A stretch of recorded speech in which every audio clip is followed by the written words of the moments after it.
मायनगरी न्यूजमध्ये आपलं स्वागत। एक मोठी आणि गंभीर बातमी समोर येतेय इचलकरंजीमधून।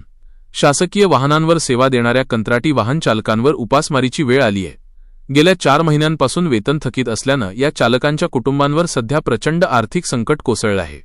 या संदर्भात अधिक माहिती देत आहेत आमचे प्रतिनिधी संतोष मोकाशी।